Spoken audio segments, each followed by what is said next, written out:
사도신경하심으로 주일 예배를 시작하도록 하겠습니다. 전능하사 천지를 만드신 하나님 아버지를 내가 믿사오며 그 외아들 우리 주 예수 그리스도를 믿사오니 이는 성령으로 잉태하사 동정녀 마리아에게 나으시고 본디오 빌라도에게 고난을 받으사 십자가에 못 박혀 죽으시고 장사인지 사흘 만에 죽은 가운데서 결승하시며 하늘에 오르사 전능하신 하늘 높은 앉아 계시다가 저로서 산자와 죽은 자를 심판하러 오시리라. 성령을 믿사오며 거룩한 공의와 성도가 서로 교통하는 것과 죄를 사하여 주시는 것과 몸이 다히 사는 것과 영원히 사는 것을 믿사옵니다. 아멘. 네, 성경 말씀은 시편 5편 7절 말씀입니다. 시편 5편 7절 말씀입니다.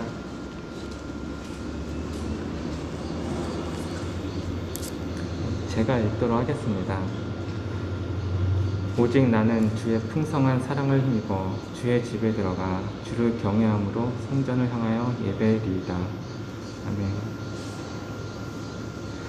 네, 오늘 이 예배가 주님의 풍성한 그 사랑에 힘입어서 경외함으로 나아가서 오직 주님만 생각하며 주님만 높여드리는 그런 시간이 되었으면 합니다. 이 시간에 회복이 필요한 부분들이 있으시다면 주님께 진실되고 가난한 마음으로 기도하고 아뢰며 나아가서 주님의 그 사랑 안에서 회복하게 되었으면 합니다. 시간 기도하시겠습니다. 사랑의 주님, 주님께 앞에 나올 때 저희가 부족한 모습 가지고 부끄러운 모습 가지고 앞에 나옵니다. 주님, 하지만 저희 어떠함과 그 상황이 아니라 오직 주님의 그 사랑에 힘입어 주님께 앞에 나갈 수 있음을 고백합니다. 저희 주님만, 주님 사랑만 의지합니다. 주님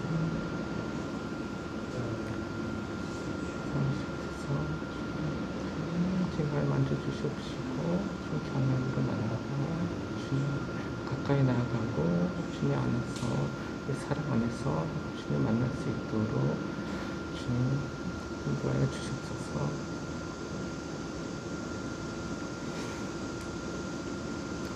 이 시간 주님의 사랑을 의지하여 주님께 나아갑니다. 주님께 더 가까이 이끌어 주시고 저에게 은혜를 베풀어 주셔서 주님의 그 사랑 안에서 주님을 볼 수 있게 하여 주시옵소서. 모든 것 주님 의지합니다. 거룩한 주 예수 그리스도 이름으로 기도했습니다. 아멘.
사랑의 주님 감사합니다. 연일 계속되는 무더운 날씨와 코로나로 힘들고 지친 가운데서도 주님을 쫓아 예배당에 나와 주일 예배를 드리게 해주셔서 감사드립니다. 오늘 드리는 예배를 통해 은혜가 넘치는 복된 예배가 되기를 기도합니다. 코로나 대유행으로 인해 예배에 제약이 있지만 이러한 환경 속에서 낙담하는 것이 아니라 하나님을 바라보며 말씀과 기도를 주님을 바라보게 해주세요. 하나님, 코로나가 언제 종식될지 모르는 답답한 가운데 있습니다. 백신이 차질 없이 공급되고 집단 면역이 형성되기를 기도합니다. 마스크 없이 함께 모여 하나님께 찬양하며 기도하기를 원합니다. 오늘 말씀 선포하시는 목사님을 위해 기도합니다. 언제나 교회와 성도분들을 위해 헌신하시는 목사님의 전후 사정을 주님께서 아시오니 보이지 않는 손으로 붙들어 주시고 앞길을 예비해 주시길 기도합니다. 계획하고 사역하시는 모든 일에 주님께서 함께해 주시고 하나님께 영광 돌리는 목사님 되게 하여 주시옵소서. 영신교회 성도님들을 위해서 기도합니다. 코로나로 인해 재정이 힘든 가정과 무더운 더위에 공부하는 학생들, 교회에 자라나는 아이들 모두 주님 안에 감사하며 주님을 바라보는 삶 살게 도와주시옵소서. 감사드리며 예수님의 이름으로 기도드립니다.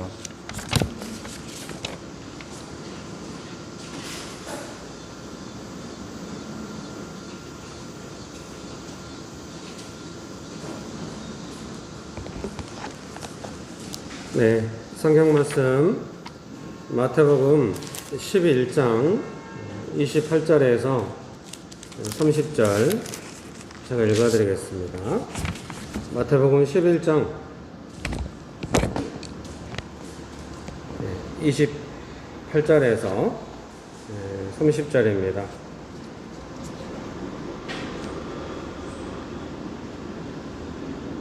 마태복음 11장 28절에서 30절 말씀.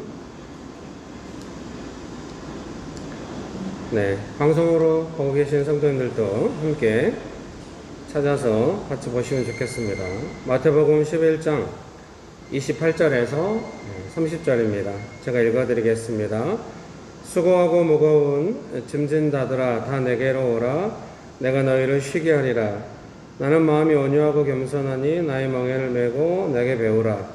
그리하면 너희 마음이 쉼을 얻으리니 이는 내 멍에는 쉽고 내 짐은 가벼움이라 하시니라. 아멘. 좋으신 예수님, 은혜를 베풀어 주셔서 감사합니다. 하나님만을 간절히 의지합니다. 성령 하나님 충만하게 역사하여 주시옵소서. 예수님의 이름으로 기도합니다. 아멘. 네, 설교문을 참고하시면 되겠습니다.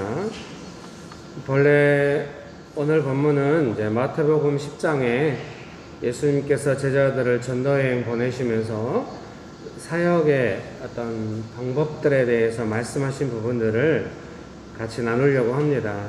그런데 마태복음 11장 28절에 3절 말씀이 시작하기에 좋은 말씀인 것 같아서 특별히 이제 오늘 본문들은 제가 최근에 메시지 성경으로 마태복음을 읽고 있는데요.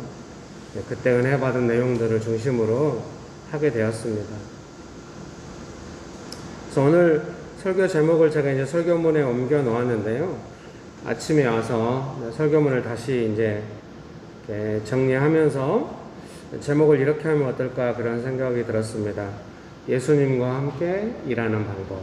이렇게. 그래서 오늘은 설교의 내용은 예수님과 함께 일하는 방법, 사역하는 방법, 예수님의 방법, 이렇게 우리 함께 생각하고 배우면 좋을 것 같습니다. 설교문을 읽어드리겠습니다. 예수님께서 제자들에게 권능을 주시고 보내시면서 사역 방법들을 알려주셨습니다. 메시지 성경은 방금 우리가 개역개정으로 마태복음 11장 28절에 30절을 읽었죠. 그 부분에 대한 번역입니다. 메시지 성경 번역은 조금 구체적이어서 제가 옮겨봤습니다. 너희는 피곤하고 지쳤느냐? 종교 생활에 탈진했느냐? 나에게 오너라. 나와 함께 길을 나서면 너희 삶은 회복될 것이다. 내가 너희에게 제대로 쉬는 법을 가르쳐 주겠다. 나와 함께 걷고 나와 함께 일하여라. 내가 어떻게 하는지 잘 보아라. 자연스러운 은혜의 리듬을 배워라. 나는 너희에게 무겁거나 맞지 않는 짐을 지우지 않는다. 나와 함께 있으면 자유롭고 가볍게 사는 법을 배울 것이다. 이렇게 메시지 성경은 번역을 했습니다. 특별히 나와 함께 길을 나서면 너희 삶은 회복될 것이다. 이렇게 번역을 했습니다. 개역 개정 성경 본문에도 이런 내용이 있다고 생각합니다. 메시지 성경의 번역이 좀 더 확대된 것은 좀 의역으로 역동적으로 번역된 부분이 있는데요. 저는 이거를 이 말씀에 대한 해석으로 조금 받아들이고 싶었습니다. 나와 함께 길을 나서면 너희 삶은 회복될 것이다. 예수님과 함께 일하고 예수님과 함께 사역하는 것은 우리의 삶이 회복되는 과정입니다. 그래서 삶의 회복은 물론 잘 쉬고 맛있는 거 먹고 일의 스트레스에서 벗어나고 재정과 시간이 넉넉하고 그럴 때 회복이 올 수도 있습니다. 그런데 이제 성경은 예수님과 함께 있을 때 삶은 회복된다. 이렇게 말씀하시는 겁니다. 그래서 좀 이렇게 생각하시면 좋을 것 같아요. 묵상하고 기도하는 것이 회복의 방법이 아니다. 또는 예수님과 함께 동행하면서 사역하는 것이 회복의 방법이 아니다. 그렇다고 한다면 조금 점검이 필요하지 않을까 그런 생각이 듭니다. 제가 설교문을 작성하기 위해서 성경을 읽는 것을 경계하는 이유는 저한테 언제나 성경을 읽는 시간은 회복되는 시간이기 때문입니다. 그 회복되는 시간이 뭔가 저의 의무를, 목사로서의 어떤 의무를 행하는 시간처럼 될까봐 항상 조심하는 것 같습니다. 성경을 읽으면서 회복이 안 되면 어디 가서 회복하겠습니까? 그래서 말씀을 묵상하고 이럴 때 이제 어려서는 막 제 나이 수만큼 성경을 읽어야 한다. 좀 의무감도 읽은 것 같아요. 1년에 몇 번씩은 읽어야 한다. 성경을 30몇 번 정도 읽는 데까지 계속 막 횟수를 세면서 읽었는데요. 더 이상 그렇게 하지 않았습니다. 이제 나이도 들었고 성경 읽는 횟수보다 나이가 더 빨리 들어요. 그래서 나이도 들었고 보다 더 중요한 거는 성경을 의무감을 따라서 읽고 이러니까 이게 조금 어느 부분에 있어서는 조금 본래의 본질을 잃어버리는 것 같은 거예요. 언제나 저에게 성경을 읽는 시간은 예수님을 만나고 회복되는 시간이 되어야 한다. 거기에 제 마음에 초점이 있는 것입니다. 그래서 집에서 성경 잘 못 읽어요. 막 집이 난리예요. 셋째가 거실을 막 자기의 왕국으로 만들어가지고 저로 하여금 거실에 앉아있지도 못하게 해요. 거실에 제 책상이 있고, 사실 거실은 제 방인데 어제도 마샤와 곰을 틀어놓고 모든 장난감을 풀어놓고 아빠 여기는 내 나라니까 여기 발 디디면 안 된다고. 그럼 아빠 어디 있냐고. 빨리 저쪽으로 가라고. 막 책상 위에도 막 자기 장난감이 막 놓여있고 막 제가 자주 조용히 치우거든요. 여기다 놓지 마. 그런다고 해서 안 놓지 않는다는 것을 이미 오랜 가정생활을 통해서 쟤도 이렇게 기분만 서로 나빠지거든요. 그래서 제가 조용히 치우지만 언제나 또 책상에, 지금도 아마 책상 위에 뭐가 있을 거예요. 여보 미안해요. 그래서 잘 못 읽어요. 마음에 불안감이 들죠. 목사로서 이렇게 하면은 영성은 어디서, 목사가 설교할 때 은혜도 없고 성경도 못 읽고 이러면 어떻게 하나, 그런 고민이 있죠. 그런 부담감을 이겨내려고 막 성경 읽고 그러지는 않아요. 목사로서 뭐 설교 잘하고 영성이 충만하고 뭐 필요하겠죠. 제가 주로 어디 와서 설교를 읽냐, 성경을 읽냐, 교회에 와서 읽어요. 근데 이제 지금 여름이 됐기 때문에 예배실은 이제 서양이잖아요. 그래서 오후 들수록 햇살이 너무 강하고 이러기 때문에 이 커튼을 쳐도 눈이 부셔가지고 이제 유아실에서 에어컨 틀어놓고 성경 읽으면 그렇게 행복할 수가 없어요. 그래서 유아실에서 조용히 앉아 성경 많이 못 읽어요. 언제부턴가 이렇게 막 죽어라 독서하고 죽어라 성경 읽고 이렇게 못하게 됐어요. 쉼이 필요한 것 같아요. 제가 곧 안식년을 갈지도 모릅니다, 여러분. 교회는 여러분이 알아서 하세요. 저는 가겠습니다. 그래서 제가 이제 메시지 성경을 혼자 앉아서 이렇게 조용히 읽을 때마다 깊은 은혜가 있고 너무 소중한 시간이거든요. 그거를 또 막 제가 회복되고 제가 그 시간이 소중하고 막 그렇게 하지 않아요. 언제나 예수님과 동행하며 살지만 여기서 앉아서 잠깐 성경을 읽고 있는 시간 너무 귀하고 예수님의 은혜가 부어지는 거예요. 제가 옛날에 비해서 성경을 훨씬 덜 읽고 독서도 훨씬 줄어든 게 사실이에요. 안타깝습니다. 그러나 일관성이 있는 것이 있어요. 그것은 뭐냐면 예수님 의지하고 동행하고 예수님과의 관계에 대한 그 순수성을 유지하는 것은 어떤 면에서 훨씬 더 높아진 거예요. 전에 독서하고 책 읽고 글 쓰고 이런 때 저의 의도가 없다고 할 수 있겠습니까? 지금은 전적으로 말씀 앞에 있지 않는 한 나는 쉴 수 없다. 물론 이제 평상시도 쉬긴 쉬어요. 주로 앉아서 기도하고 있으니까요. 가만히 있으면 뭐 하겠습니까? 기도하고 응답받고 이렇게 살고 있겠죠.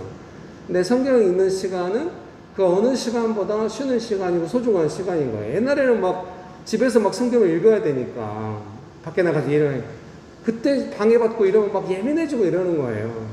지금 아시겠지만 예민해지지 않는 거예요. 그 시간은 예민해질 필요가 없는 거예요. 지금 내가 이 시간을 못 가졌다고 해서 내가 영혼이 무너지거나 그런 개념이 아닌 거예요. 언제나 예수님과 함께 있는데 성경 읽는 그 시간은 특별히 좋은 시간이기 때문에 언제나 어디서나 읽으면 좋죠. 어디서나 예수님은 계시고 제가 꾸며놓은 환경 속에서 이 상황이 아니면 나는 은혜 못 받아 그런 게 어디 있습니까? 예수님은 어디에나 계시는데 점점 저는 더 그렇게 배워온 것이죠. 그래서 성경을 한 번 읽어도 좋고 두 번 읽어도 좋고 한 절을 읽어도 좋고 10장을 읽어도 좋고 다 좋은 것이죠. 예수님과 함께 있는 시간이기 때문에 그런 것이죠. 그러니까 예수님과 함께 있는 시간, 성경을 읽고 기도하는 시간 이런 시간은 회복되는 것이죠. 기도가 힘들게 해야 되고 기도가 안 되고 그런 게 어디 있습니까? 내 삶의 많은 문제들에 대하여 기도하지 않으면 이거에 대한 방법을 알지 못하고 부담감도 이겨내지 못하고 이러니까 소용이 기도하는 것이죠. 사랑하는 성도님들 중에도 전에는 마음이 어려우면 어떻게 하셨는지 모르겠는데 가끔 문자가 올 때 마음이 너무 쉬지 못해서 이렇게 공원을 산책하면서 기도했습니다. 이런 문자가 올 때가 있어요. 아주 바람직하다고 생각합니다. 또 내 마음의 스트레스를 해소하는 방법으로 기도 이렇게 가면 안 돼요. 기도를 통하여 예수님 의지하고 내 마음이 쉼을 얻고 다시 새로워지고 문제를 붙잡게 되고 기도 안 하면 어떻게 그렇게 되겠습니까? 그러니까 기도하는 시간이 소중한 거죠. 기도 시간 따로 정해놓고 몇 시간 하고 그런 것이 제 마음에 많이 와닿지 않았던 이유는 뭐냐면 언제나 방해를 받고 언제나 삶을 쉬지 못하는데 언제나 기도 안 하면 어떻게 그걸 감당하겠습니까? 조금이라도 평강하려면 기도해야 되는 것이죠. 이제 그런 부분은 있겠죠. 말씀을 읽고 기도를 했더니 예수님과 함께 있는 시간이 너무 좋고 평강하구나. 이런 시간이 나한테 꼭 필요하구나. 그런 경험이 있어야 하는데요. 이제 예배를 통하여 그런 시간을 좀 갖게 되고 그러니까 명신교회 예배도 그거를 지키려고 하는 거예요. 누가 와서 예배 순서를 맞거나 자기 마음대로 살다가 와서 예배를 종교 행사처럼 지나거나 이렇게 못하게 하는 이유는 이 예배 시간은 마치 예수님 만나서 쉬고 회복되는 시간이 되어야 하기 때문에 다른 시간으로 바뀌면 안 되기 때문에 그 부분을 신경 쓰는 거예요. 그래서 조금 쉬고 회복됐으면 궁극적으로 바라는 건 뭐겠습니까?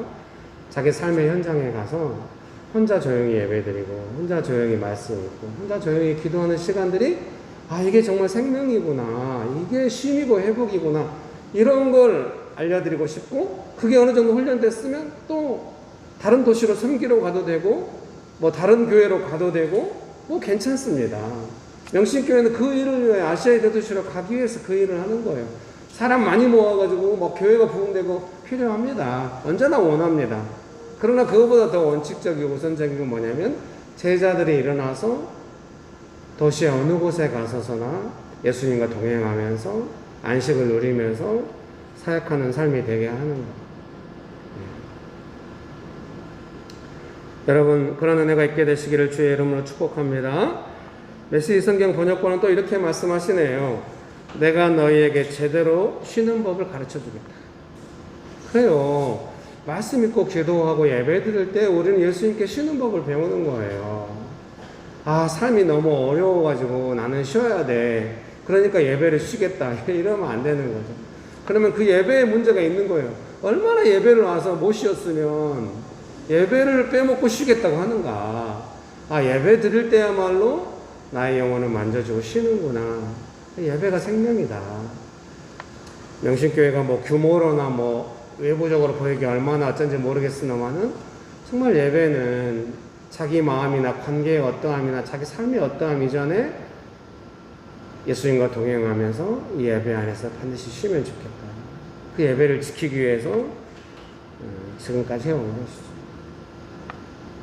그것이 안 되었다고 한다면은 너무 마음 아프겠지만 그래도 예수님과 동행하면서 이 예배가 다른 어떤 인간적인 관계나 개인의 어떠함이 아니라 개인의 욕구 이런 것이 아니라 언제나 경외함으로 예수님 앞에 나아가서 진정으로 예수님을 만나서 쉬는 나의 욕구를 해소하는 소비하는 그런 예배 아니라 예수님 만나서 쉬는 나의 정당성을 입증하는 그런 예배 아니라 예수님 만나서 무장 해제되는 예수님 앞에서는 사람 의식하면 자기를 무장하잖아요. 근데 예수님 앞에서는 무장할 필요가 없어요. 사람 앞에서 자기 자신을 방어하고 무장하다가 예배에 와서 예수님 앞에서도 그렇게 하면 어디 가서 쉬겠습니까? 반드시 우리는 쉬는 법을 배워야 합니다. 예수님 앞에 올 때는 그냥 그렇게 가서 가정 안에 있는데 자녀들이 저에게 와서 막 직장 상사 대하듯이 하면은 제가 어떻게 하겠습니까? 자녀들이 직장에서 방어하듯이 가정 안에서 행동하면 제가 어떻게 하겠습니까? 얼마나 괴롭겠습니까? 제가 좀 더 서서히 하고 부드럽게 하고 은혜로 해야 되긴 합니다만 저의 예민함은 그 남처럼 대하려고 하는 종교 행사처럼 하려고 하는 것에 대한 예민함입니다. 우리는 예수님의 은혜 안에서 자연스럽게 만났고 단지 예배를 같이 드리기 위해서 만난 겁니다. 그러니 서로 무장하거나 방어하거나 옳고 그름을 따지거나 이럴 필요는 없는 것이죠. 예배는 언제나 무장 해제하고 예수님 앞에서 각자 예수님을 만나면서 쉬는 법을 배우면서 함께 시간을 보내는 것이죠. 예배에 다른 것이 들어오는 순간 우리는 쉬지 못하는 것이죠. 그래서 예배에 그런 것이 못 오게 하려고 인간적인 이해관계나 방어가 못 오게 하려고 각자 예수님 앞에 가라고. 그래서 여러분이 명신교회 예배를 조금만 생각한다면 명신교회 예배는 뭐 사람을 쳐다보거나 뭐 사람을 의식하거나 이러지 않는구나. 각자 예수님 앞에 있구나. 정말 이런 예배가 되기를 간절히 사모하고 또 그렇게 해왔다고 생각합니다. 사랑하는 성도님 여러분, 그런 은혜가 가득하게 되시기를 주의 이름으로 축복합니다. 네, 방송으로 보시는 분들도 그렇게 하고 계시죠? 예, 옷 좀 갖춰 입고 예배 드리고 계시죠? 뭐 잠옷 입고 앉아있거나 이러면 안 됩니다. 손 안 보인다고. 뭐 자유롭다고 해서 또 너무 마음대로 하면 또 안 되겠습니다. 그 다음에 읽어드리겠습니다. 나와 함께 걷고 나와 함께 일하여라. 내가 어떻게 하는지 잘 보아라. 자연스러운 은혜의 리듬을 배워라. 너무 아름답지 않아요? 그러니까 우리가 예수님과 함께 있으면서 쉬는 법을 배우려면 예수님을 보고 배워야 되는데 그 배워야 되는 내용은 뭐냐면 은혜의 리듬을 배운다는 거예요. 내 마음대로 앞서가서는 안 돼요. 예수님께서 하시는 걸 좀 따라가면서 보고 배우면서 은혜의 리듬을 맞춰가야 이제 배우고 쉬게 되고 이렇게 하는 것이죠. 그러니까 명신교회 예배나 이게 소중한 거예요. 그 은혜의 리듬을 배우는 시간이 되어야 하니까. 어디 가서 배우겠어요? 교회에서 배우는 것이죠. 여러분 믿습니까? 그런 은혜가 가득하게 되시기를 주의 이름으로 축복합니다. 설교문 1번입니다. 소제목은 짐을 가볍게 하고 다녀라. 모든 소제목들은 메시지 성경 번역본에서 가져왔습니다. 옮겨 놓았습니다. 마태복음 10장 9절에서 10절입니다. 제가 개역개정 성경 읽어드릴게요. 같이 보실까요? 마태복음 10장 9절에서 10절입니다. 방송으로 보시는 분들도 같이 보시면 좋겠습니다. 수원 집사님 잘 보고 계시죠? 어제 전화했잖아요. 못 만나서 너무 아쉽다고. 의롭고 정직한 수원 집사님 감사해요. 집사님 때문에 교회가 세워지는 줄 믿습니다. 수원 집사님 방송 안 보면 어떻게 하죠?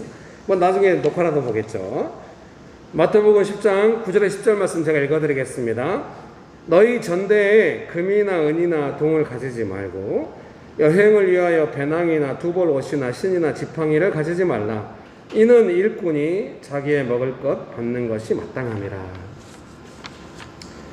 제가 교회를 개척하려고 할 때 아주 오래 전이죠. 이제 명동 성남의 모란시장에서 교회 개척 시작했는데 그 전입니다. 그래서 교회를 개척하려면 어떻게 해야 될까 생각하니까 두 가지가 필요하겠더라고요. 개척 자금이 필요한 거예요. 장소를 얻을 비용이나 1년, 2년 정도의 사례의 약속이라든지 어느 후원을 받는다든지 아니면은 개척 멤버. 돈과 사람이 필요한 거예요. 모든 일에는 다 그러지 않는가 싶어요. 그러니까 제가 이제 그 방법이 없잖아요. 광주에서 살다가 서울로 올라와서 선교단체 간사하다 그만두고 나오니까 아는 사람이 한 명도 없고 이런데 어떻게 할까. 선교단체에서 좀 인연을 맺었던 사람들이 직장 가고 이러면서 가끔 찾아오고 만나고 이렇게 하긴 했지만 상당히 좀 막막하더라고요. 그래서 제가 아이디어를 내가지고 조그만 명함을 만든 거예요. 저는 이제 개척을 준비하려고 한다. 기도카드처럼 그러니까 후원 계좌를 쓰고 그걸 몇 사람한테 나눠줬는데 도저히 성격이 안 맞더라고요. 받는 사람들도 막 기쁘게 받아주긴 하는데 그래서 몇 장 나눠주고 결국 다 버렸어요. 너무 창피하더라고요. 오늘 본문에 메시지 성경은 이렇게 번역하고 있습니다. 제가 읽어드릴게요. 10장 9절에서 10절입니다. 시작하기 전에 모금 행사를 벌여야겠다고 생각하지 마라. 너희에게는 많은 준비가 필요 없다. 너희 자신을 준비해야 하라. 하루 세 끼 먹을 것만 있어도 너희는 이 일을 계속할 수 있다. 짐을 가볍게 하고 다녀라. 아멘. 그래서 이 본문을 이렇게 해석하고 싶은 거예요. 이건 예수님의 일을 우리가 배우면서 쉬고 회복되는 거잖아요. 근데 여러분 저와 같은 실수를 하지 않기를 바랍니다. 저는 예수님의 이 일로 부름받아가지고 이제 예수님께서 하라고 한 일, 사역을 하려고 했던 건데 제 안에 먼저 들었던 생각은 뭐냐면 돈이 있어야 되고 사람이 있어야 된다. 이렇게 생각을 한 거예요. 그거를 오늘 아침에 와서 제가 생각해 보니까 뭐냐면은 예수님의 일로 부름받았던 걸 알고 이제 하고 싶긴 한데 먼저 제 안에 걱정이 있었던 거예요. 그 걱정은 뭐냐면 어떻게 먹고 살아? 이 일을 이루려면 어떻게 해야 돼?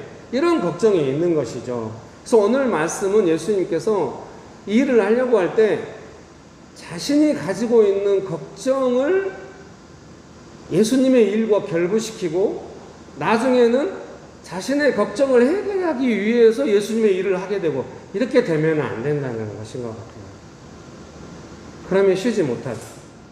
그러면 이제 예수님의 일이 아니라 나의 걱정을 해결하는 일이 되는 거예요. 그런 의미에서 여러분께서 교회에서 어떤 일을 행하실 때 되게 좋게 배우는 거예요. 명신교회 안에서 이럴 염려가 있는 사람은 저밖에 없어요. 왜냐하면 제가 풀타임 사역자니까 교회에서 뭔가 돈을 받는다든가 막 이렇게 하고 교회가 성장하면 돈을 더 받고 옛날에 동료 목회자를 만나면 맨날 그런 이야기 하거든요. 어떤 목사님은 영수증 없이 쓸 수 있는 돈이 얼마라더라. 저도 그러면 얼마나 좋겠어요? 이 분위기는 뭐예요? 모든 목사가 다 교회에서 돈 안 받아야 돼요? 저처럼 일절 돈 못 쓰고 막 이래야 돼요? 신방비도 막 없고 막 이래가지고 쩔쩔매고 막 이래야 돼요? 제 돈으로 신방하고 이래야 되는 게 목사의 본래 사명일까요? 그렇지는 않다고 해서 여러분 그런 거에 너무 젖어들면 안 됩니다. 다들 표정이 젖어들지 않았어? 단지 관심 없을 뿐이야. 관심 좀 가져요. 좀. 네, 여러분 축복합니다. 근데 제가 이제 염려스러운 거죠. 교회가 크게 되거나 이렇게 됐을 경우에 나의 역할이나 사회적 지위나 재정이나 이런 것이 해결되지 않을까? 이런 염려가 저에게 있겠잖아요. 그러니까 제가 명신교회를 섬길 때 제가 걱정하는 것이나 제가 원하는 것을 이 교회 사역과 결부시키지 않으려고 얼마나 애를 썼겠습니까? 그거에 대한 검증은 사랑하는 성도님 여러분께서 해주시리라 생각합니다. 김길 목사가 자기가 원하는 걱정을 자기가 이루고 싶은 어떤 야망들을 교회 안에서 해결했는가 안 했는가 그것을 여러분께서 검증하시리라고 생각해요. 또한 제가 만약에 그렇게 예수님의 말씀처럼 하려고 애를 썼다고 한다면 여러분도 교회 안에서 그렇게 하실 필요가 있어요. 그래서 얼마나 좋습니까? 여러분은 교회가 직장이 아니잖아요. 교회에 와서 딱 하나만 조심하면 돼요. 사랑하는 성도님 여러분께서는 교회에 와서 뭔가 돈을 벌겠다 이런 생각은 안 하실 것 같아요. 다 자기 직장이 있고 이러니까. 그럼 교회에 와서 뭘 조심하면 되냐? 이 일을 통해서 내가 주목받고 높아지겠다 이런 것만 조금 하면 되는 거예요. 그냥 단순히 예수님의 일을 하는 거예요. 내가 인정받고 주목받고 어떤 일을 주도적으로 하고 그것만 잘 다루면 돼요. 정말 그거 하면은 일이 너무 엉망이 되고 본인이 진짜 쉴 수가 없고 교회마저 이제 그렇게 만들어 놓으면 나는 어디 가서 예수님과 함께 은혜의 리듬을 배워서 쉬겠습니까? 교회가 그걸 배우는 곳인데 그거를 조심하면은 배울 수 있어요. 여러분, 그런 은혜가 가득하게 되시기를 주의 이름으로 축복합니다. 그러니까 첫 번째 이걸 생각해야 돼요. 교회에서 교회에서 일을 배우니까요. 교회에서 어떤 일을 할 때 먼저 돈과 사람 이런 것부터 신경 쓰면 안 돼요. 사람이 몇 명 모이나 돈이 있나 이거는 세상에서 일하는 방식이잖아요. 물론 교회도 일을 하려면 그런 게 필요할 수 있겠죠. 돈도 없고 사람도 없는데 무조건 일해. 그건 아니에요. 근데 여러분 명신교회 TV에 수요 기도의 영상이 올라가잖아요. 제가 요즘 이제 도시 돌아다니면서 하잖아요. 그게 무슨 돈이 듭니까? 예, 돈이 드네요. 버스비. 그리고 뭐 물 마시는 거 그런 비용 들긴 드네요. 뭔 비용이 들어요? 저 혼자 가서 카메라 켜놓고 혼자 기도하고 그걸 올리고 그렇게 할 수 있어요. 왜 그렇게 하겠습니까? 명신교회 개척도 그렇게 한 거 아니겠습니까? 나중에 명신교회 혹시 성장하거나 이렇게 된다고 해도 계속 그 정신과 가치를 지키려고 하는 것이죠. 왜요? 성경에 예수님께서 그렇게 말씀하시니까요. 제가 무슨 저의 필요나 저의 야망을 교회 사역을 향해서 풀겠습니까? 사랑하는 성도님 여러분께서도 무슨 자기가 원하는 것을 교회 사역을 통해서 풀겠습니까? 전혀 그럴 필요가 없는 것입니다. 거기에 짐을 가볍게 하고 다닐 때 은혜가 있는 겁니다. 사람들에게 돈의 힘이나 조직의 힘을 경험하게 하면 안 되는 겁니다. 짐을 가볍게 하고 다니면서 예수님의 은혜를 경험하게 해야 되는 겁니다. 누구나 할 수 있구나. 이렇게 하면 그래서 여러분도 어떻습니까? 가정에 가서도 쉬는 것만이 아니라 자연스럽게 혼자 기도하게 되고 거기에 무슨 돈이 필요하고 무슨 조직이 필요하겠습니까? 직장의 근처에 가서 조금 피곤하면 점심 먹고 조용한 곳에 가서 찬양 한 곡 부르고 잠깐 기도하고 거기에 무슨 돈이나 조직이 필요합니까? 예수님은 그 기도를 들으시고 어느 기도나 찬양과 예배보다 순수할 거 아닙니까? 예수님께서 역사하시는 줄 믿습니다. 여러분 믿으십니까? 그래서 두 번째로 또 조심해야 될 거는 내가 원하는 일을 하고 싶고 내가 원하는 일을 통하여 어떤 일을 이루고 싶은 이런 거 조심해야 돼. 내가 원치 않는 일을 안 하고 싶고 막 이런 거 조심해야 돼. 세상에서 그렇게 하다가 많은 쓴맛을 보았잖아요. 내가 원하는 일을 하고 싶어서 고르고 골랐고 했는데 내가 원치 않는 일이 너무 많고 그러니까 이 일은 아닌가? 이러면서 너무너무 고생하잖아요. 그러니까 그런 것을 우선순위로 생각하는 나의 걱정을 잘 점검해야 돼요. 정말로 세상은 내가 원치 않는 일은 하나도 안 할 수 있고 내가 원하는 일만 할 수 있고 그런 게 어디 있겠습니까? 세상에. 여러분 내가 그렇게 고른 배우자도 원치 않은 게 너무 많아요. 나중에 어떻습니까? 원치 않은 것만 있구나 이렇게 생각할 때도 있잖아요. 그러니까 세상에는 조금 그런 게 없습니다.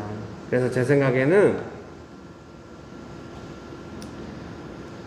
내가 원하는 것이든지 내가 원치 않는 것이든지 내가 걱정하는 것들이 내가 하는 일과 예수님의 일과 결부되지 않도록 신경 써야 돼요. 세상에서는 그렇게 하기가 쉽지 않겠지만 교회에서 그래서 배우는 거예요. 예배 순서를 맡거나 이럴 때도 이게 내가 원하는 일인가? 교회에서 청소하는 일은 내가 원치 않는 일인가?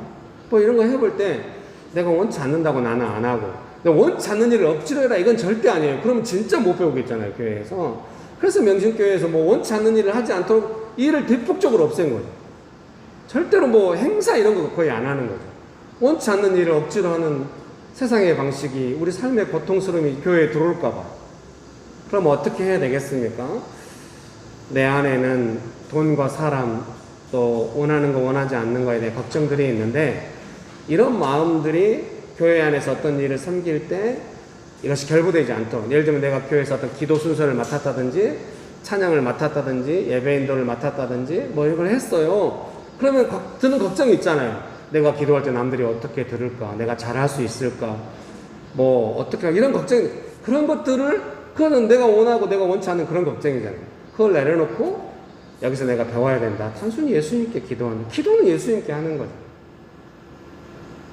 회중으로 모여서 기도한다 할지라도 예배의 대표 기도를 할지라도 그 기도는 기본적으로 내가 예수님께 드리는 기도고 그래서 명신교회 안에 그런 거 신경 쓰지 않도록 예수님께만 하도록 많이 가르쳐 온 것이죠. 그렇게 연습을 하면은 가정이나 직장이나 세상에 나가서도 그 은혜의 리듬을 따라서 일하는 법을 배우게 될 것 같아요. 왜냐하면 내가 가지고 있는 걱정은 모든 사람들의 그 공통된 걱정인데요. 그 걱정을 조금 이겨내잖아요. 예수님의 도움을 받잖아요. 그래서 너무 첨예한 일일 수 있는데 그 속에서 은혜의 리듬을 따라서 그 일을 막 감당하려고 하는 거예요. 거기서 힘이 나온다고 저는 생각을 해요. 내가 원치 않는 일이면 직장에서 그런 일 많이 만나겠죠. 막 심리 밖으로 100m 밖으로 도망가겠다 이렇게 말하려고 했는데 100m가 너무 짧은 것 같아서 순간 심리가 튀어나오네요. 역시 나이 먹었어. 100km 밖으로 내 마음은 저 멀리 도망가 버리잖아요. 그런데 은혜의 리듬을 따라서 하면 도망가지 않겠잖아요. 내가 감당할 게 그런 것도 아니죠. 단지 이 일 속에서 나의 걱정이나 주변에 우리가 함께 느끼는 이 고통이 아니라 은혜로 이 일을 감당하는 걸 배워가는 거죠. 저는 명심께서 일할 때 항상 그래요. 사소한 일도 막 꼬이려고 그래요. 막 걱정이 몰려오고 막. 그래서 명심께서 일하시는 분들이 많이 해보면은 하다가 막 꼬여가지고 당황할 때 제가 이제 같이 돕거든요. 그래요. 무슨 일이든지 아주 작은 일도 내 안에 있는 걱정과 일이 결부되지 않도록, 나중에는 내 걱정을 해결하는 일이 되지 않도록 신경을 쓰면서 은혜의 리듬을 따라서 일이 되도록 애를 쓰고 있는 것이죠. 그래서 명심교 안에서 어떤 일을 하다 보면 일 속에서 은혜를 경험할 수 있죠. 은혜의 리듬을 경험하니까. 꼭 그렇게 되기를 간절히 기도하면서 애써왔다고 할 수 있어요. 또 그 은혜의 리듬을 배워가지고 일이 됐는데 되고 나서 또 자기 걸로 취하면 안 돼. 언제나 예수님께 영광 돌리고 나는 배웠다. 이거를 꼭 세상에 나가서 내가 실천하고 아무리 압박감이 심하고 요구받고 둘 중에 하나를 해도 나는 결국 함정에 빠질 것 같은 그런 상황 속에서라도 나는 은혜의 리듬을 따라서 예수님의 도움을 받을 거다. 그렇게 나아가요. 여러분, 그런 은혜가 가득하게 되시기를 주의 이름으로 축복합니다. 설교문 2번입니다. 너희가 구할 것은 성공이 아니라 생존이다. 마태복음 10장 21절에서 23절입니다. 제가 개역개정 성경 읽어드리겠습니다. 마태복음 10장 21절에서 23절입니다. 장차 형제가 형제를, 아버지가 자식을 죽는 데에 내주며 자식들이 부모를 대적하여 죽게 하리라. 또 너희가 내 이름으로 말미암아 모든 사람에게 미움을 받을 것이나 끝까지 견디는 자는 구원을 얻으리라. 이 동네에서 너희를 박해하거든 저 동네로 피하라. 내가 진실로 너희에게 이르노니 이스라엘의 모든 동네를 다 다니지 못하여서 인자가 오리라. 아멘. 메시지 성경 번역본을 제가 읽어드릴게요. 마태복음 10장 21절에서 23절입니다. 너희가 전하려는 분이 자기들 기분이나 맞춰주는 어떤 우상이 아니라 살아계신 하나님임을 알게 된다면 사람들은 너희를 대적할 것이다. 심지어 너희 가족들도 그럴 것이다. 큰 사랑을 선포했는데 그처럼 큰 미움을 맛보게 되니 얼마나 업처구니 없는 일이냐. 그러나 포기하지 마라. 굴복하지 마라. 마지막에 가면 그 가치를 알게 될 것이다. 이런 일이 벌어질 때 너희가 구할 것은 성공이 아니라 생존이다. 살아남는 자가 되어라. 더 이상 어쩔 수 없는 상황에 이르기 전에 인자가 올 것이다. 이것도 제가 목사로서 되게 경계하고 조심해야 될 부분인 것 같아요. 성도님들이 뭔가 어렵거나 좋거나 이럴 때 되게 좋게 계속 말해주고 싶은 거예요. 잘 될 거라고. 근데 그 마음이 진짜 예수님의 뜻을 따라 축복하는 거면 좋은데 제 마음 안에 자꾸 기분을 맞춰주고 싶은 거예요. 근데 목사가 막 기분 안 맞춰주기로 막 해야 되냐? 그런 건 아니에요. 제가 그런 부분에 좀 연약함이 있긴 있는 것 같아요. 너무 기분을 안 맞춰주는, 미안하게 생각합니다. 근데 제가 그 부분을 왜 그러면 신경 쓰고 조심하냐고 하냐면은 진실하신 진리 대신 예수님의 은혜 안에서 관계를 맺고 살아가다 보면 반드시 긴장이 일어날 때가 있는 거예요. 그 긴장이 일어날 때 제가 예수님을 좋게 하기보다 사람을 좋게 하면은 이제 은혜의 리듬을 잃어버리게 되는 것이죠. 사람들은 요구하잖아요. 우리한테 긴장 일어날 때 빨리 나한테 맞춰, 나의 긴장감을 해소해줘. 그렇게 대놓고 말하는 사람은 없죠. 몰라요. 뭐 직장 상사 중에 좀 어려운 사람들 이렇게 요구할지도. 그런데 그렇게 말하지 않지만 그런 요구가 있고 교회라고 해서 그런 게 다를 바는 없죠. 그때 내가 당신의 긴장, 내 안에 느끼는 긴장을 해소하기 위해서 사람의 기분을 맞추겠습니다. 이러면 이제 기준이 없어지는, 은혜의 리듬은 사라지게 되는 거예요. 그래서 나는 기분 안 맞출 거야. 그러면 복잡하게 되겠죠. 그때 그 긴장감을, 뭔가 미움받을 것 같은 그런 긴장감을 은혜의 리듬을 따라서 예수님의 도움을 받지 않으면 해소가 안 되는 거예요. 내가 소진돼서 무너지거나, 기분 맞추다 보면 금방 소진되겠죠. 아니면 관계가 깨지거나 이러겠잖아요. 두려워하지 말고 예수님의 도움을 받으면은 반드시 예수님께서 오셔서 역사하십니다. 오시겠다잖아요. 제발 좀 오시면 좋겠네요, 여러분에게도. 네, 축복합니다. 아니, 어제 오실 때는 많이 오신다고 막 명단 올라왔던데 왜 많이 안 왔어요? 예, 노쇼 문화 우리 이제 해야 됩니다. 지난주에도 오신다고 해놓고 안 오고 은근히 기대하고 있었는데, 오늘도 여러분 오신다고 하면 꼭 와야 됩니다. 다음 주부터는 필요 없겠네요. 이제 3부로 예배드리기 때문에 여러분, 축복합니다. 그 설교문 한번 보시겠습니까? 사역은 아름답고 희생적이고 즐겁고 행복한 것입니다. 여기서 희생적이라는 단어를 쓴 거는 이제 사역에 그런 의미도 있습니다만은 뭐냐면은, 여러분 즐거운 희생 그런 거 알아요? 내가 봉사했는데 너무 기쁜 거, 그럴 때 있잖아요. 그런 의미죠. 정말 약간 나를 좀 희생하면서 섬길 때 그 기분 말로 할 수 없죠. 사역은 아름답고 희생적이고 즐겁고 행복한 것입니다. 그러나 그렇게 되기까지 때로 모든 사람들에게 미움을 받을 때가 있다고 예수님은 말씀하십니다. 그러니 사역을 할 때, 대적을 받을 때, 미움을 받을 때 어떻게 할 것인지 생각을 해 놓아야 합니다. 예수님은 사람들의 기분을 맞추지 말고, 이 말은 사람들과 싸우고 그런 말이 아닙니다. 그 요구에, 긴장감에 끌려가지 말고 조금 지켜봐요. 예수님께 도와달라고 하면서 뭐 하지 말아요. 그게 쉽지 않겠죠. 그러나 해봐요. 포기하지 말고, 아우 예수님 잘해보려고 했더니 뭔 긴장이요, 나는 좋을 줄 알았는다고 저 멀리 도망가지 말고, 그런 긴장을 조금만 견뎌봐요. 즐겨봐요. 가치를 알 때까지, 반드시 가치를 알 때가 와요. 제가 목사로서 성도들 기분 안 맞춰주면 요새 어떻게 목회가 되겠습니까? 그래서 제가 어떻게 하겠습니까? 예수님 앞에서 그 긴장감을 도움받으면서 이런 때가 오기를 기도하는 것입니다. 가치를 알 때까지. 오늘 예배도 우리 안에 긴장이 있다고 한다면 제가 어떻게 하겠습니까? 기분을 맞춰주고 기분을 띄우고 분위기를 맞추지 하지 않고 말씀을 전하고 예배가 진행되다 보면 가치를 아는 순간이 올 거다. 나는 믿고 해야 된다. 그렇게 하는 것이죠. 그런 일들을 여러분 그렇게 안 했으면 지금까지 목회 못했을 것 같아요. 네, 여러분 축복합니다. 여러분에게도 그런 은혜가 있습니다.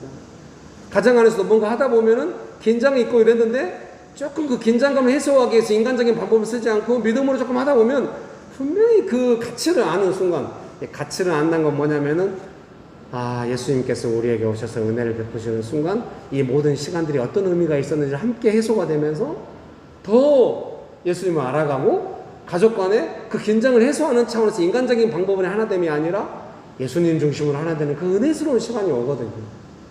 예, 축복합니다. 가치를 알 때까지 살아계신 하나님을 전하라고 하십니다. 그러면 성공은 알 수 없지만 생존할 수 있다고 약속하십니다. 마음이 아파요. 그래서 명신교회는 성공은 못하고 생존만 했나?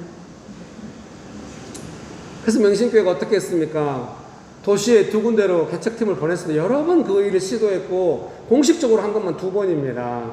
그래서 교회가 일부러 작아졌습니다. 저는 일부러 사서 고생했습니다. 다시 개척하는 것처럼 이 모든 것이 저는 하늘나라에 쌓여 있다고 믿습니다. 그리고 저는 또 배우려고 했습니다. 다시 기분 맞춰 10년 전에 개척할 때 그 모습을 다시 하고 다시 함께 가리키고 함께 해왔습니다.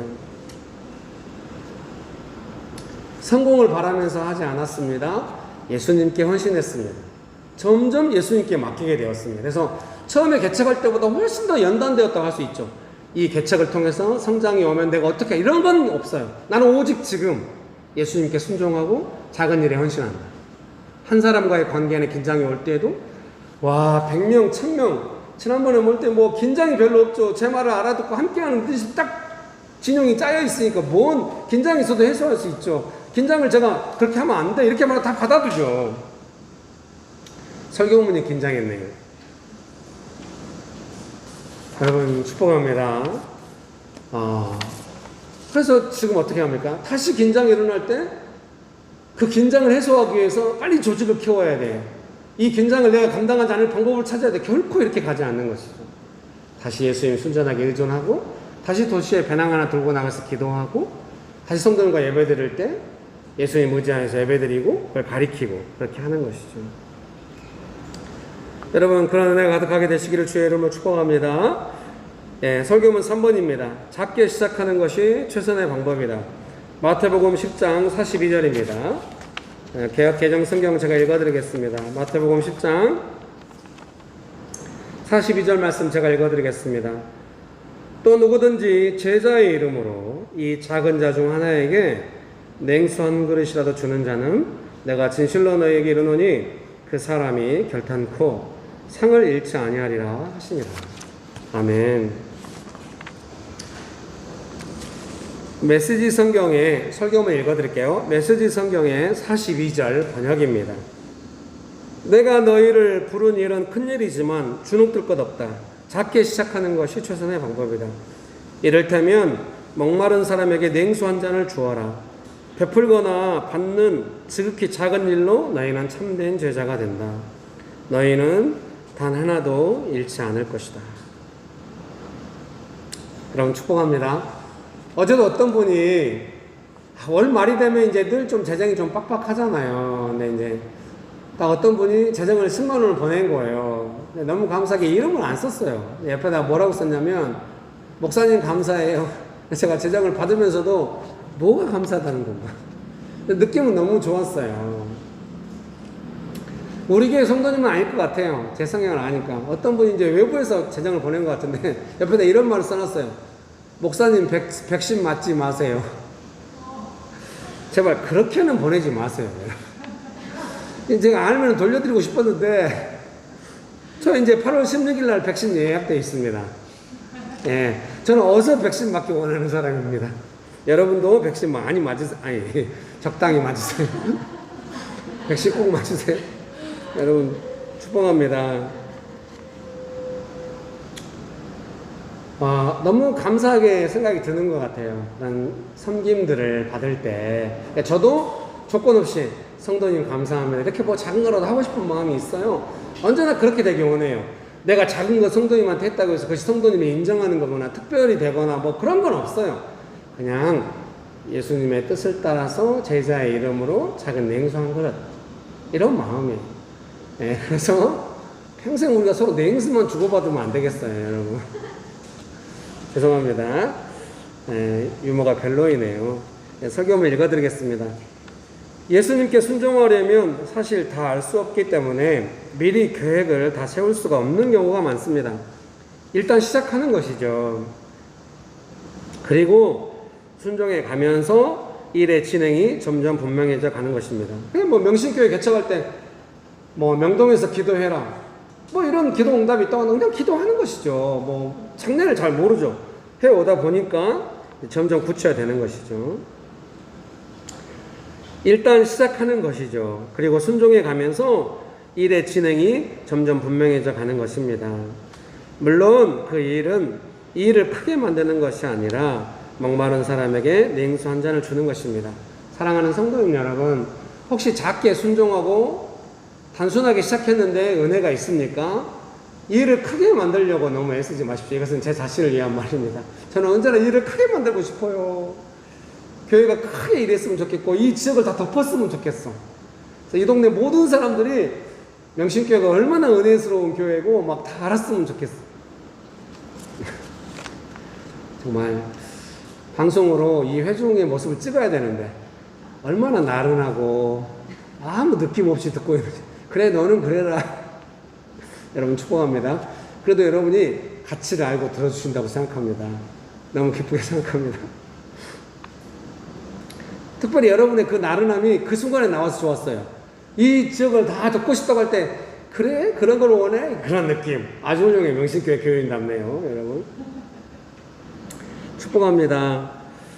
이 냉수 한 그릇이 주는 의미는 무엇일까? 제가 생각할 때 그것은 뭐냐면 예수님의 일을 예수님의 일이 되게 하겠다. 그런 정신인 거죠.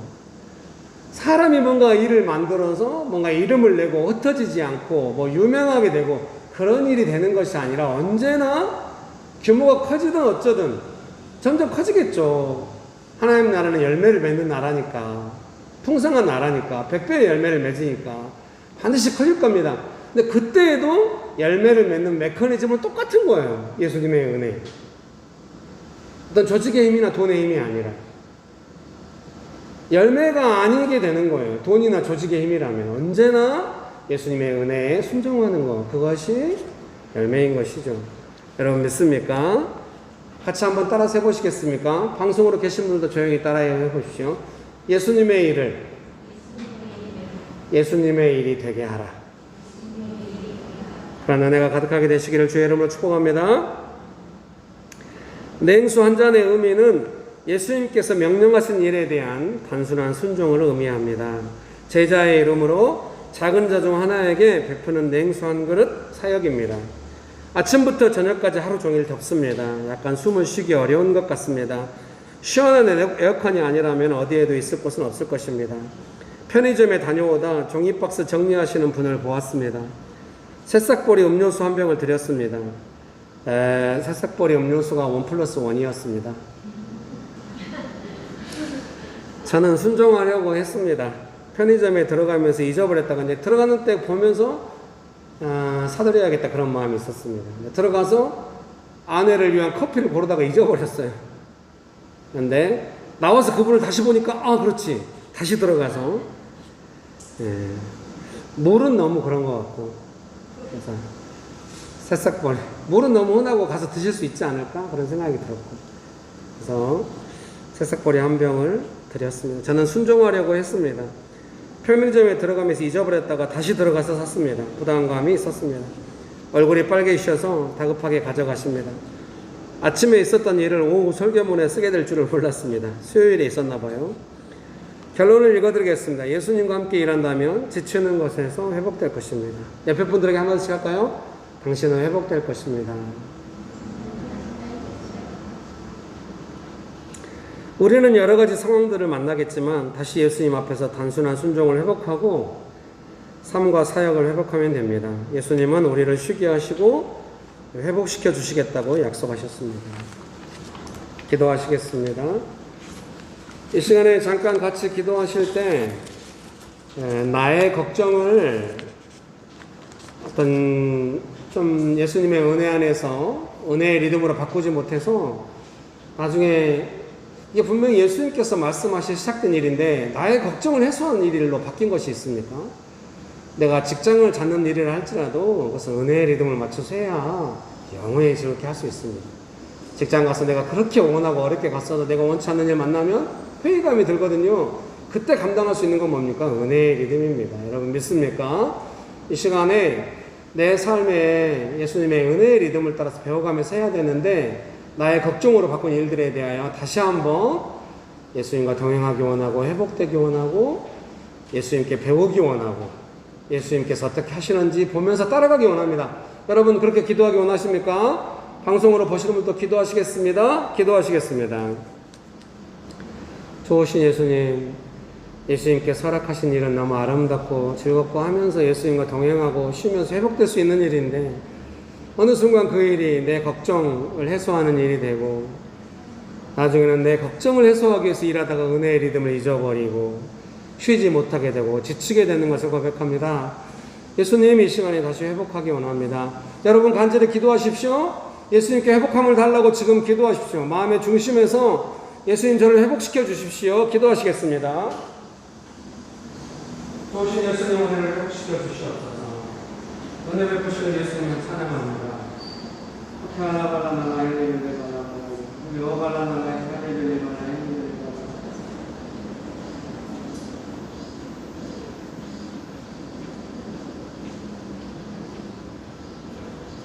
주님의 높고 위대하심을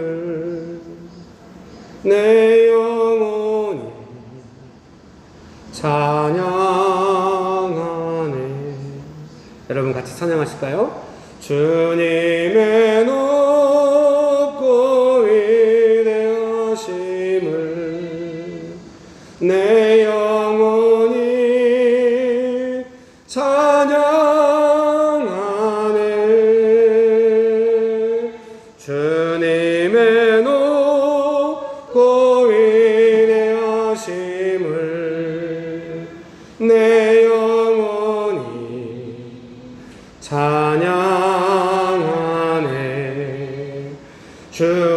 주님의 높고 위대하심을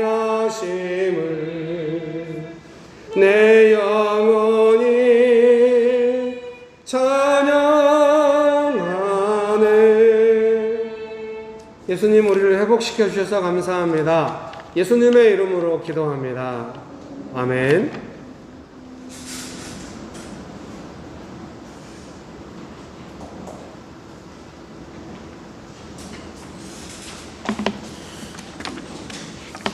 헌금 기도드리겠습니다. 주님, 한 주간 살면서 주께 드린 것이 없는데 어떻게 예물에 대한 기도를 드릴까 새벽에 걱정이 되어서 말씀을 읽었는데, 그가 징계를 받음으로 우리가 평화를 누리고 채찍에 맞음으로 우리가 나음을 받았도다. 이 말씀 앞에서 저는 어떻게 오늘 예배 시간에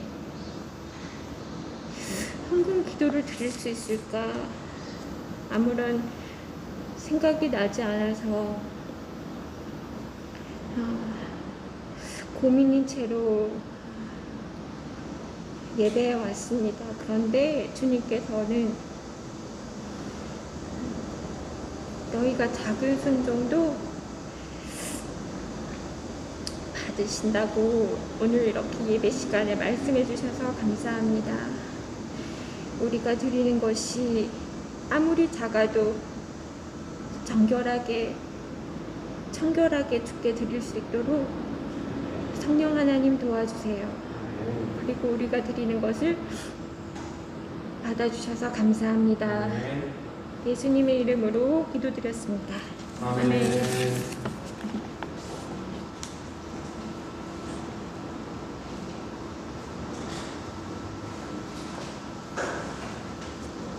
네, 광고 시간입니다.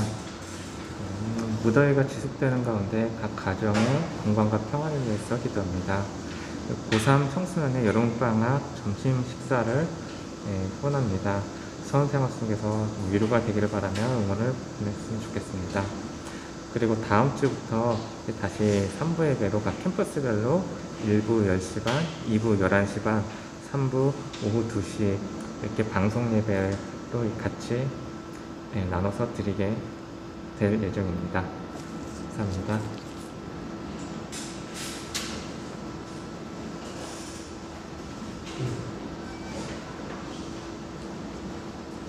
네, 저도 대학교 입시 준비할 때 여름방학이 되게 힘들었던 것 같아요. 그래서 고3 학생들, 저희 교회 청소년이 3명이 있는데, 다 고3이에요. 그래서 항상 우리가 고3 이렇게 점심, 특별히 코비드 상황에 점심을 급식이 안 되잖아요. 그래서 우리가 좀 풍성하게 먹을 수 있으면 좋겠다. 이렇게 매일매일 급식이 조금 우리가 뭐라고 하지만 그래도 급식은 영양사들의 어떤 그런 관리 감독 하에 그래도 좀 따뜻한 밥으로 제공이 되는데 요즘은 안 그렇잖아요. 그래서 그런 마음이 쓰입니다. 그래서 후원을 해왔는데요. 항상 하던 것처럼 한 20만 원 정도의 기프트 카드로 편의점에서 주로 잘 활용되는 그런 카드로 3명이니까 60만 원 정도. 근데 지난주에 또 감사하게도 바로 누가 5만 원 헌금했어요. 교회 재정으로 해도 되거든요. 그래서 특별히 헌금 안 하셔도 교회 재정을 집행해서 하면 어떨까 싶기도 하고요. 또 헌금해 주시면 또 모아서 만약에 지정헌금으로 막 60만 원 넘게 들어버렸다 그러면은 그거를 다 n분의 1 해가지고 3으로 나눠가지고 보내겠습니다. 교회 할 헌금 그걸로 지정헌금 하셔도 됩니다. 예. 3부 예배가 걱정이 돼요. 숫자가 제일 작으니까요. 그래서 어떻게 할 건데 1부, 2부 예배가 걱정이 안 되는 건 아니에요. 같이 나눠서 예배 드리면 또 금방 숫자가 작거나 이제 분위기 좀 줄어들면서 위축되고 또 금방 막 사소한 거 막 못 이겨내고 이럴까봐 걱정이 돼요. 근데 정말 기도할 때마다 계속 해야 된다는 마음이 있어요. 우리가 예배를 잘 드리려고 하지 맙시다. 배웁시다. 예배 배우면 내가 예배 너무 은혜스럽게 은혜 받았어. 이거보다 훨씬 나아요. 세상에 나가서 힘을 얻는데. 예배를 함께 배워가고 은혜 리듬을 배워서 예배를 섬겨본다. 이거는 정말 큰 은혜예요. 말씀드릴 수 있어요. 여러분 함께 배워봅시다. 오늘 찬양 주님 이곳에 찬양 한 번 더 부르고 그 3들을 위해서 기도하고 예배하고 마치도록 하겠습니다. 주님 이곳에 주님 이곳에 우리와 함께 하시네. 나의 몸과 마음 경배드릴 주님 이곳에 계시네. 주님 이곳에 주님 이곳에 우리와 함께 하시네. 나의 몸과 마음 경배드리네. 주님 이곳에 계시네. 같이 기도하실까요? 좋으신 예수님, 고3 여름을 맞이한 우리 친구들에게 은혜를 베풀어 주시고 도와주시옵소서. 시원함을 주시고 예수님과 함께 공부하면서 이 어려운 시간 보내는 법을 배우는 은혜가 가득하게 하여 주옵소서. 유나와 유빈이와 지원이에게 날마다 은혜를 더하여 주시옵소서. 언제나 우리에게 은혜 베푸시는 예수님을 찬양합니다. 우리의 삶이 있는 그곳에 예수님 동행하시고 보호하시고 가르쳐 주시고 쉬게 하시고 회복하게 하시는 예수님의 은혜를 찬양합니다. 예수님의 이름으로 기도합니다. 아멘. 지금은 우리 주 예수 그리스도의 은혜와 아버지 하나님의 크신 사랑과 성령님의 교통하심이 예수님의 은혜를 따라 그 은혜의 리듬을 따라 살아가기를 결정하는 명신교회 사랑하는 성도님들의 삶 위에 명신교회 위에 조국교회 위에 온 열방 위에 지금부터 영원토록 함께 하시기를 간절히 축원합니다. 아멘.